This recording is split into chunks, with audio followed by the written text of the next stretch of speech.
Di pagi yang cerah, angin laut berembus lembut membawa aroma garam yang khas. Roni berlayar menuju lautan lepas. Ia memandang cakrawala yang biru, menikmati ketenangan yang selalu ia temukan di laut. Di tengah gulungan ombak, perahunya meluncur perlahan, sementara ia mempersiapkan jaringnya untuk menangkap ikan. Bagi Roni, laut adalah sahabat sekaligus sumber kehidupannya. Namun, hari itu terasa berbeda.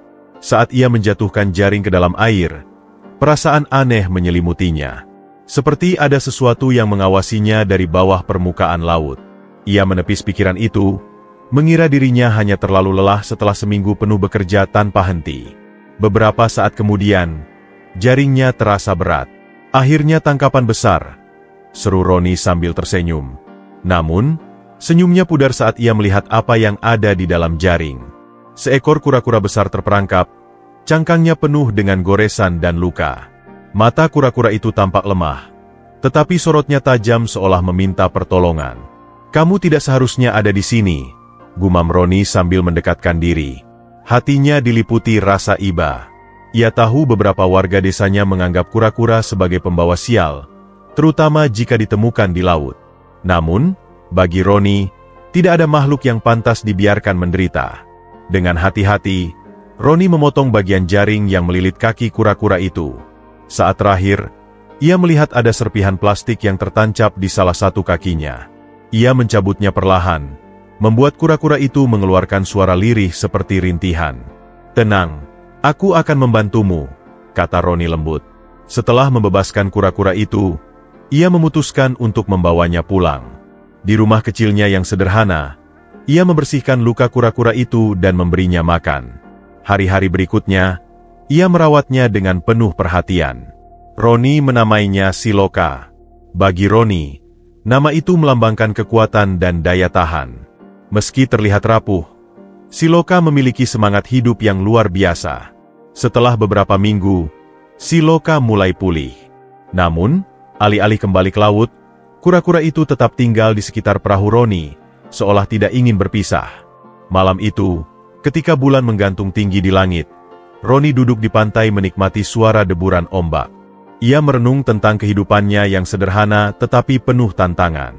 Tiba-tiba, Siloka mendekatinya, menyeret tubuhnya yang besar di atas pasir. Kura-kura itu mengeluarkan suara aneh, seperti gumaman lembut bercampur dengkuran. "Apa yang kau inginkan, Loka?" tanya Roni sambil mengelus cangkang kura-kura itu. Namun, mata Siloka memancarkan sesuatu yang berbeda malam itu. Sebuah cahaya lembut terpancar, membuat Roni terpaku. Ia merasa ada pesan yang ingin disampaikan kura-kura itu, tetapi ia tidak memahami apa artinya. Roni memejamkan mata, mencoba merasakan apa yang coba dikatakan oleh sahabat barunya. Dalam keheningan malam, ia mendengar suara hati kecilnya yang berkata, "Perhatikan tanda-tanda di sekitarmu. Bahaya mungkin lebih dekat dari yang kau kira." Tanpa menyadari sepenuhnya apa arti dari pesan itu, Roni merasa ada sesuatu yang besar sedang menunggu di ujung cakrawala. Entah itu sebuah peringatan atau pertanda baik, ia tahu hidupnya akan segera berubah. Dan semua itu berawal dari pertemuannya dengan Siloka. Hari-hari berlalu, dan kehidupan di desa Tirtasari berjalan seperti biasa. Namun, Roni mulai memperhatikan perubahan yang tidak wajar. Angin laut yang biasanya lembut kini bertiup dengan kekuatan yang tak biasa, membuat perahu-perahu nelayan bergoyang lebih keras di dermaga. Ombak yang biasanya ramah kini menghantam karang dengan suara keras, seolah ingin memberi peringatan. Aneh sekali.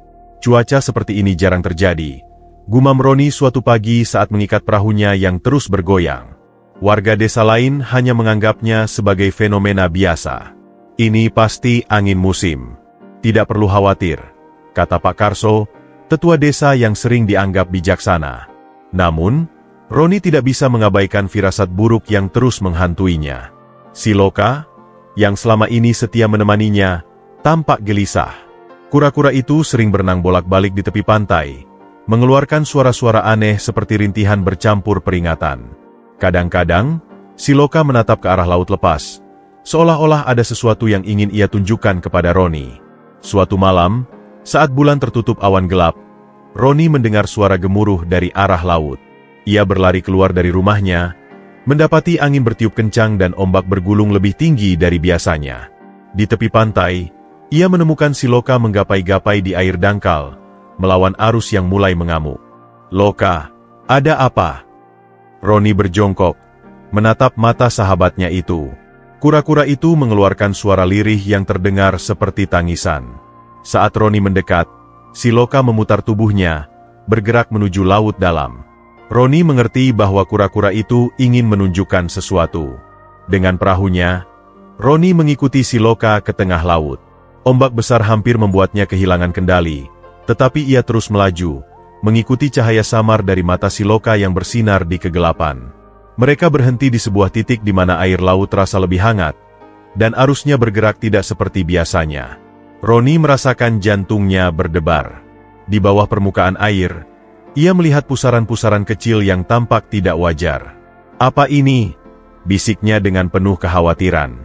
Ia teringat cerita lama yang pernah diceritakan oleh kakeknya, tentang pusaran air dan gelombang besar yang menjadi tanda awal datangnya bencana.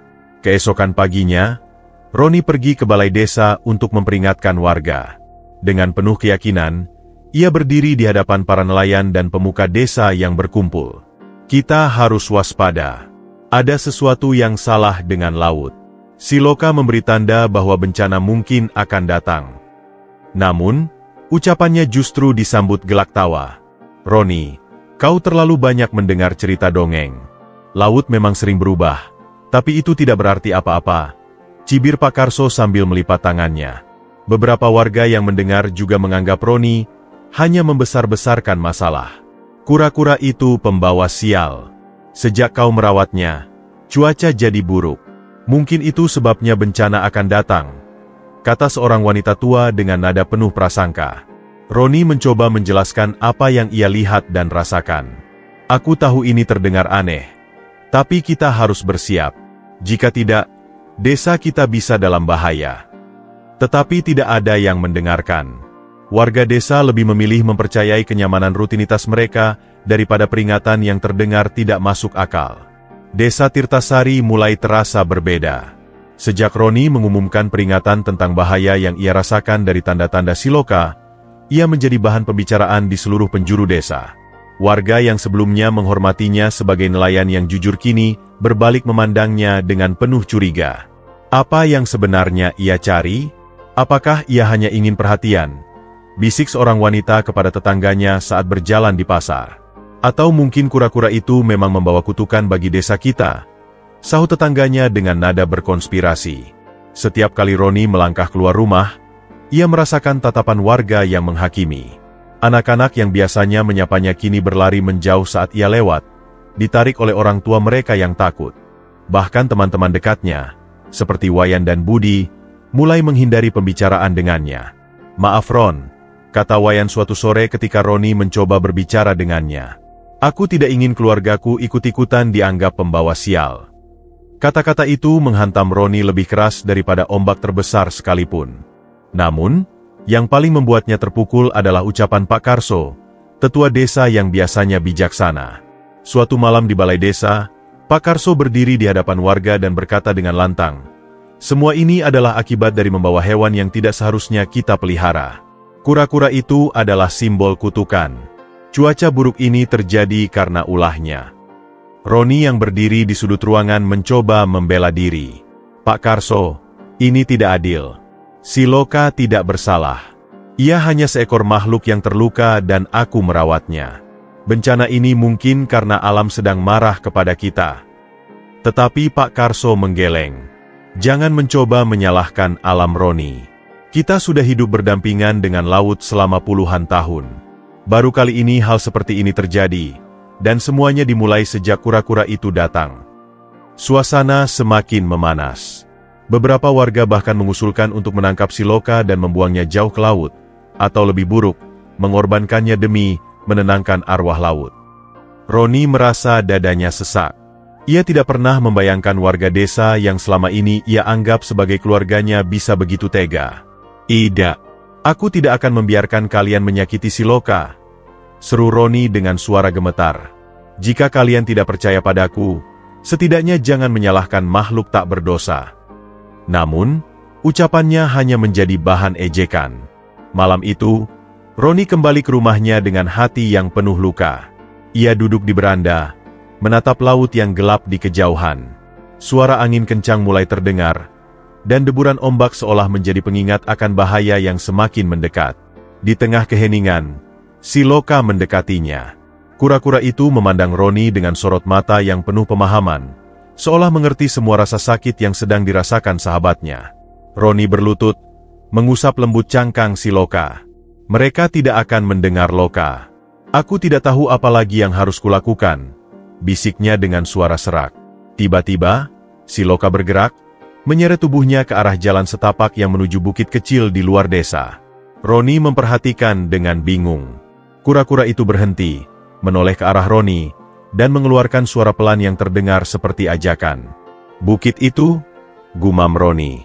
Ia teringat bahwa bukit kecil itu adalah satu-satunya tempat yang lebih tinggi daripada dataran desa. Dahulu, kakeknya pernah berkata bahwa bukit itu adalah tempat perlindungan jika air laut naik terlalu tinggi. "Apa kau ingin aku membawa mereka ke sana?" tanya Roni, merasa ada petunjuk yang diberikan Siloka. Kura-kura itu mengangguk pelan. Atau setidaknya itulah yang Roni rasakan. Keesokan harinya, Roni kembali mencoba memperingatkan warga. Kali ini ia membawa peta desa dan menjelaskan bahwa bukit itu bisa menjadi tempat perlindungan jika banjir besar datang. Namun, seperti sebelumnya, warga hanya menganggapnya sebagai orang gila yang terlalu percaya pada tahayul. Roni, berhentilah mencoba menjadi pahlawan. Tidak ada bencana yang akan datang. Dan bahkan jika itu terjadi, kita sudah tahu bagaimana menghadapi badai, kata Pak Karso dengan nada meremehkan. Mendengar itu, Roni memutuskan untuk berhenti membujuk mereka. Jika warga desa tidak mau mendengar, ia hanya bisa bertindak sendiri. Dengan bantuan Siloka, ia mulai mempersiapkan perahunya untuk menyelamatkan siapapun yang mau percaya padanya. Ia juga mulai mengumpulkan persediaan makanan dan air, serta mencari cara untuk membawa anak-anak dan orang tua yang mungkin tidak bisa menyelamatkan diri. Malam itu, badai mulai menunjukkan kekuatannya. Angin menderu, dan hujan mulai turun dengan deras. Roni berdiri di pantai, menatap ke arah desa yang masih terang oleh lampu-lampu rumah. Ia tahu bahwa waktu semakin sedikit, dan keputusan besar akan segera dihadapinya. Apakah ia harus tetap mencoba menyelamatkan mereka yang tidak percaya, atau hanya fokus pada mereka yang mau mengikuti peringatannya? Siloka berenang di dekatnya. Mata kura-kura itu bersinar samar di tengah kegelapan. Roni tahu satu hal pasti. Ia tidak akan membiarkan sahabatnya atau siapapun yang mau percaya padanya tenggelam dalam bencana yang akan datang. Hujan mulai turun tanpa jeda. Hari pertama, tanah di desa Tirtasari masih mampu menyerap air yang mengguyur, meskipun aliran kecil mulai terbentuk di jalan-jalan desa. Pada hari kedua, hujan semakin deras, dan sungai yang mengalir ke laut mulai meluap. Warga mulai khawatir. Tetapi mereka masih merasa percaya diri bahwa ini hanya badai biasa seperti yang pernah mereka alami sebelumnya. Roni, yang telah mempersiapkan diri, memandang dari jendela rumahnya dengan rasa cemas. Perahunya sudah siap di tepi pantai, penuh dengan persediaan makanan, air, dan beberapa peralatan darurat. Ia tahu bencana besar akan segera tiba. Sementara itu, Siloka terus berenang di dekat perahu, mengeluarkan suara-suara khas yang hanya dimengerti oleh Roni. Pada malam hari ketiga, hujan turun lebih deras dari sebelumnya. Langit gelap tanpa cahaya bulan atau bintang, hanya disertai kilatan petir yang sesekali menerangi langit. Suara gemuruh air dari sungai yang meluap kini semakin dekat ke desa. Angin bertiup kencang, menggoyang pepohonan hingga beberapa di antaranya tumbang. Roni keluar dari rumahnya, membawa lentera untuk melihat keadaan desa. Ia melihat genangan air sudah mencapai pergelangan kakinya, dan air itu terus bergerak, semakin tinggi dengan cepat. Ia segera menaiki perahunya dan mulai mendayung menuju rumah-rumah warga untuk memperingatkan mereka. Banjir sudah datang. Kita harus pergi ke bukit, teriak Roni sambil mengetuk pintu rumah-rumah yang dilewatinya. Beberapa warga mulai panik dan keluar rumah. Mereka melihat air yang terus naik, tetapi masih ada yang ragu untuk mengikuti Roni. Ini hanya banjir biasa.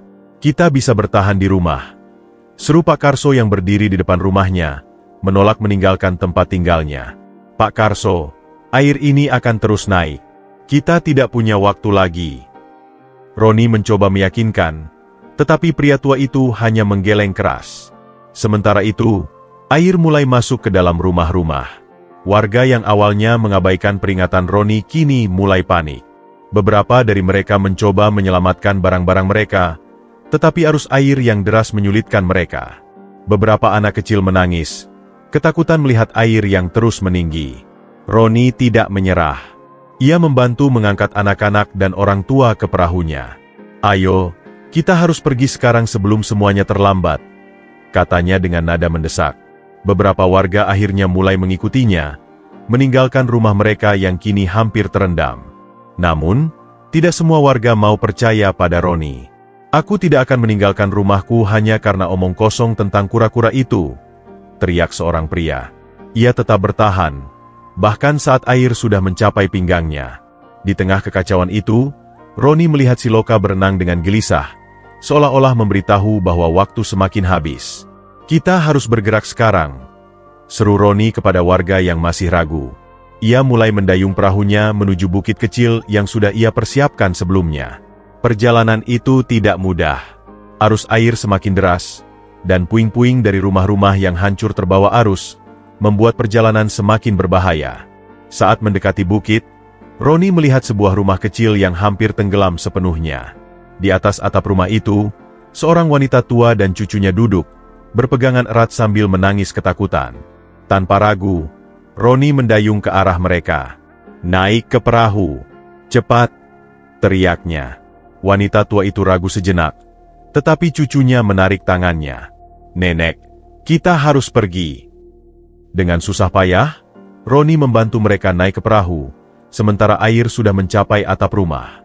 Setelah perjalanan yang melelahkan, Roni dan warga yang selamat akhirnya tiba di bukit kecil.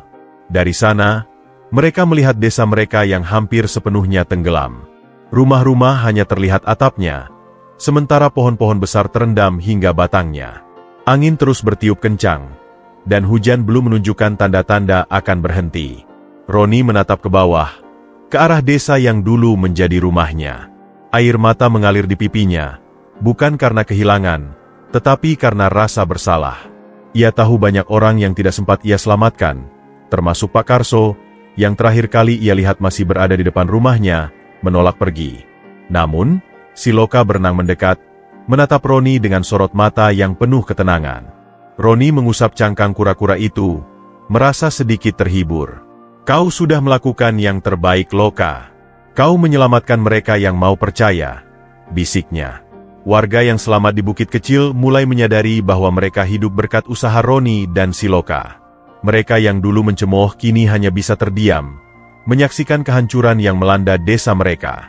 Banjir telah merenggut banyak hal, tetapi setidaknya mereka masih memiliki nyawa. Namun, Roni tahu bahwa badai ini belum sepenuhnya berlalu.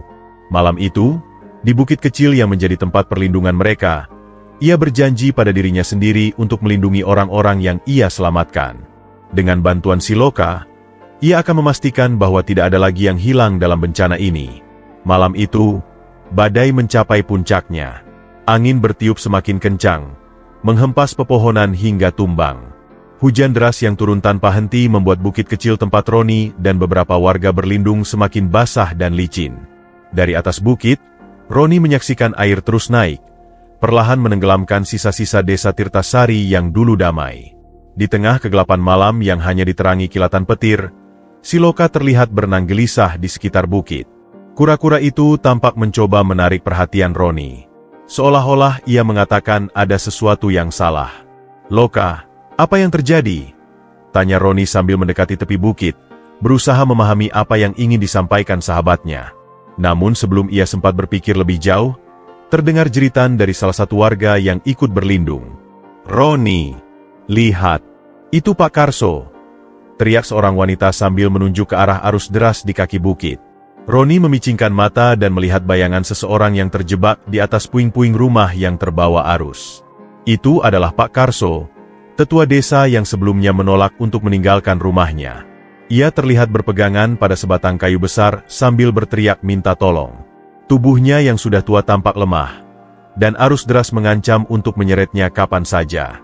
Roni langsung meraih dayung dan menuju perahunya. Aku akan menyelamatkannya, serunya. Roni, jangan. Itu terlalu berbahaya, teriak seorang warga, mencoba menghentikannya. Namun Roni tidak peduli. Ia tahu, meskipun Pak Karso telah meremehkannya, ia tidak bisa meninggalkan siapapun dalam situasi seperti ini. Dengan perahu kecilnya, Roni mulai mendayung melawan arus deras. Angin kencang dan hujan yang membutakan membuatnya sulit untuk bergerak maju, tetapi ia tidak menyerah. Di samping perahunya, Siloka berenang, seolah memberikan semangat dan bimbingan. Ketika Roni mendekati Pak Karso, ia melihat pria tua itu hampir kehilangan pegangan. Wajahnya penuh ketakutan, dan tubuhnya gemetar karena kedinginan. "Pegang tanganku, Pak Karso. Cepat!" teriak Roni sambil mendekatkan perahunya ke kayu yang dipegang Pak Karso. Pak Karso mencoba meraih tangan Roni, tetapi arus tiba-tiba menghantam kayu besar itu, membuatnya oleng. Roni dengan sigap melompat dari perahu, memegang erat tubuh Pak Karso, dan menariknya menuju perahu. Dengan susah payah, ia berhasil mengangkat pria tua itu ke atas perahu. Namun, sebelum Roni sempat kembali ke tempat duduknya, arus deras kembali datang, membawa puing-puing yang menghantam perahunya. Perahu itu terbalik, dan keduanya jatuh ke dalam air. Roni berjuang melawan arus, berusaha tetap mengapung sambil memegang Pak Karso yang sudah setengah sadar. Di tengah kekacauan itu, ia melihat Siloka berenang ke arahnya. Kura-kura besar itu mendekat dan memberikan cangkangnya untuk membantu Roni bertahan. Dengan bantuan Siloka, Roni berhasil membawa Pak Karso ke tempat yang lebih aman, sebuah batu besar yang menonjol di dekat bukit. Namun, saat Roni hendak kembali mengambil perahunya yang hanyut, ia melihat Siloka terjebak di antara dua batang kayu besar yang tersangkut di arus. "Loka!" teriak Roni dengan panik.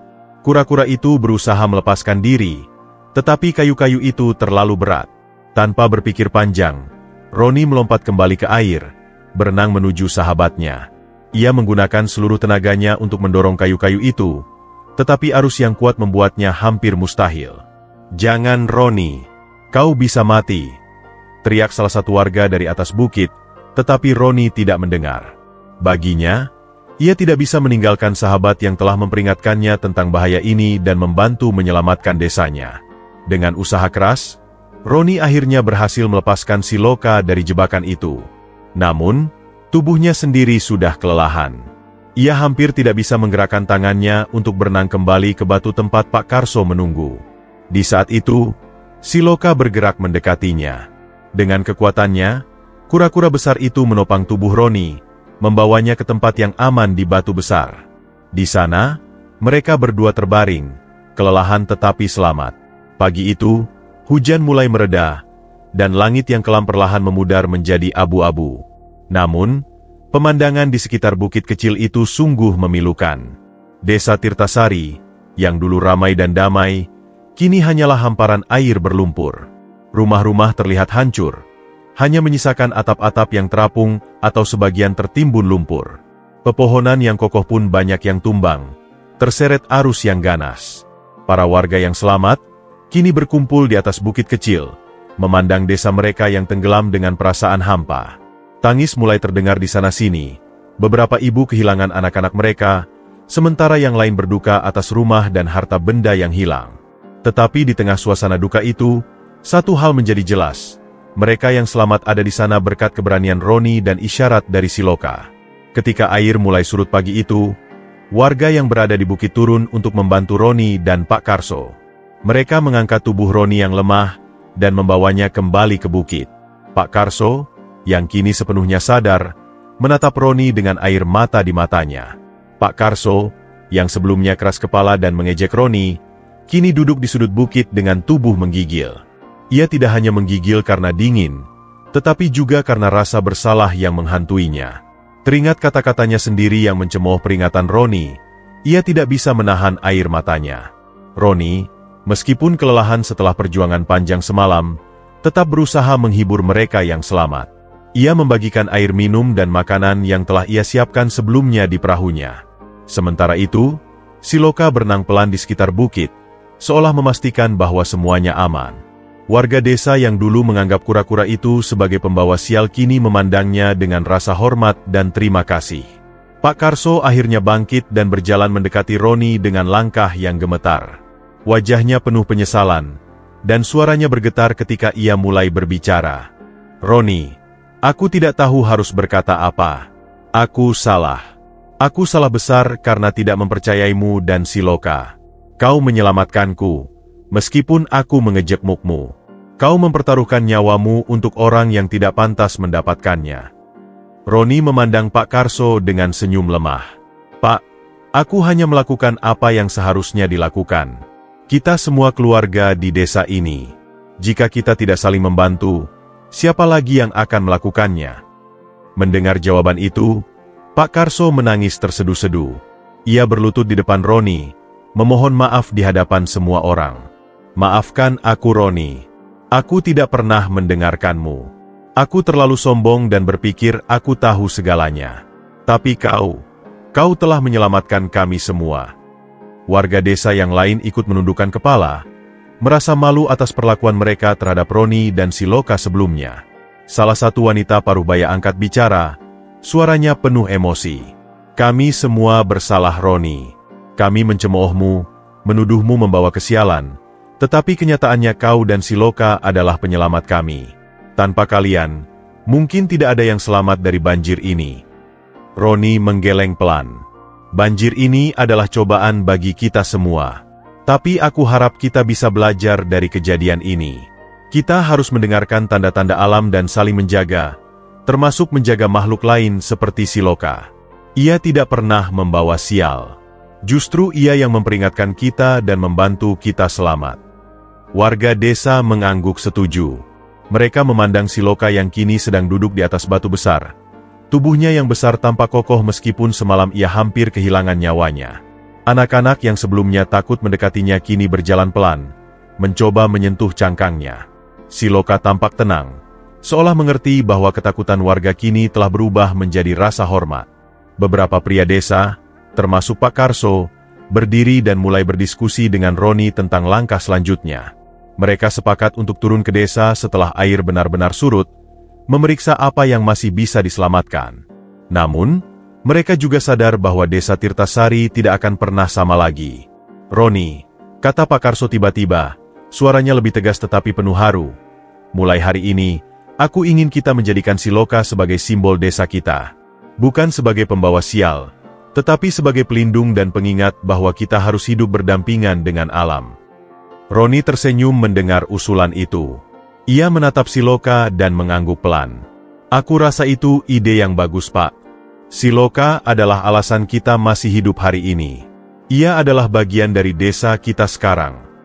Warga desa yang lain menyambut gagasan itu dengan semangat.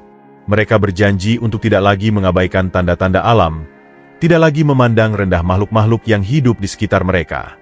Dari tragedi ini, mereka belajar bahwa kerjasama dan rasa hormat kepada alam adalah kunci untuk bertahan hidup. Saat hari mulai beranjak siang, langit perlahan menjadi cerah. Matahari yang muncul untuk pertama kalinya dalam beberapa hari memancarkan sinarnya, menghangatkan tubuh warga yang kedinginan.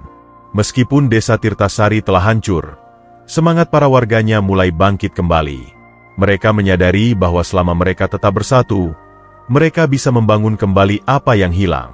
Dan di tengah semua itu, Siloka, sang kura-kura besar, duduk di atas batu, menjadi saksi atas awal baru bagi desa Tirtasari.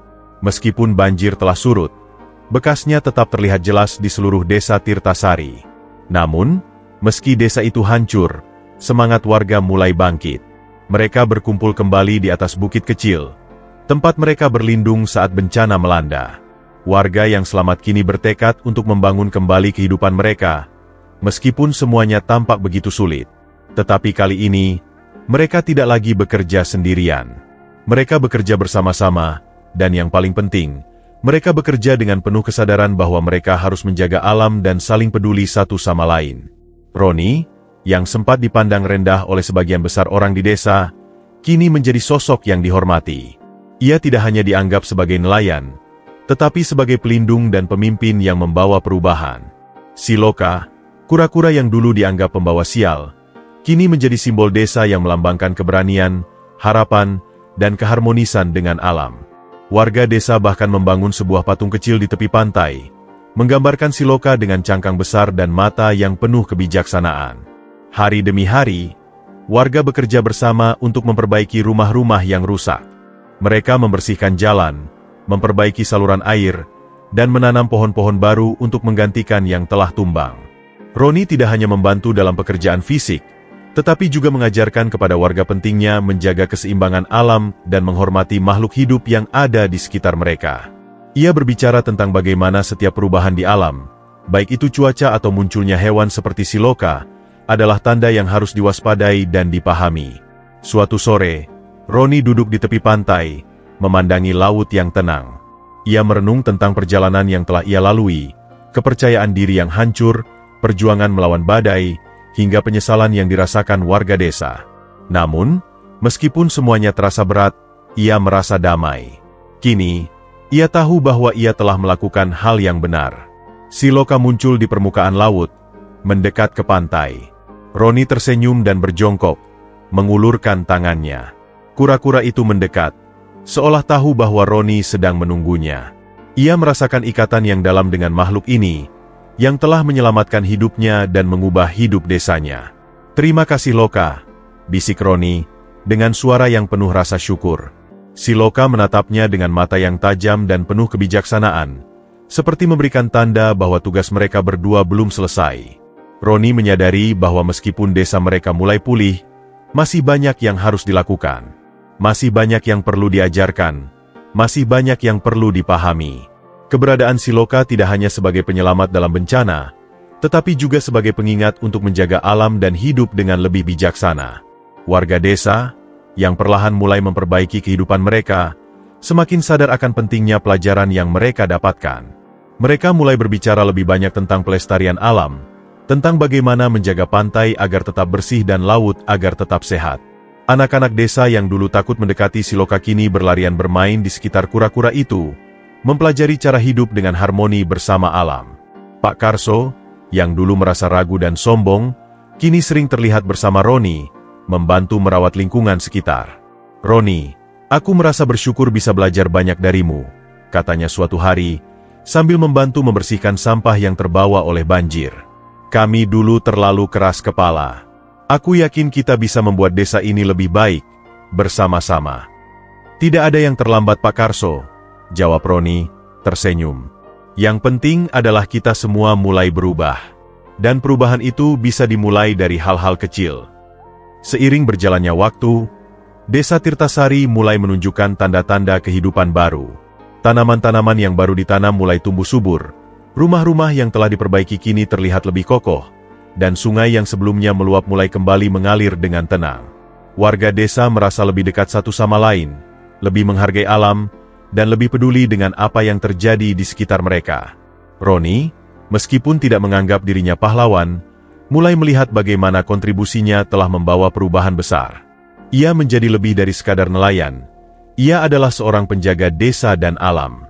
Ia tahu bahwa pekerjaan mereka tidak akan pernah selesai, tetapi setidaknya mereka telah memulai perjalanan baru yang lebih baik.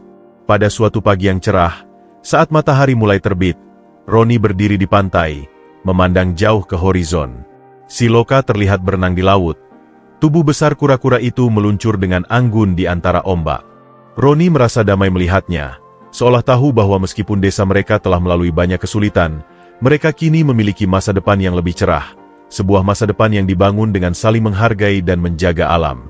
"Terima kasih Loka," bisik Roni sekali lagi, merasa terhubung dengan kura-kura itu lebih dari sebelumnya. "Kau telah mengajarkan kami untuk menghargai kehidupan, untuk menjaga keseimbangan." Dan di bawah langit biru yang terbentang luas, Roni tahu bahwa, dengan Siloka sebagai simbol harapan, desa Tirtasari akan terus berkembang. Selalu ingat akan pentingnya hidup berdampingan dengan alam dan menjaga warisan kehidupan untuk generasi yang akan datang.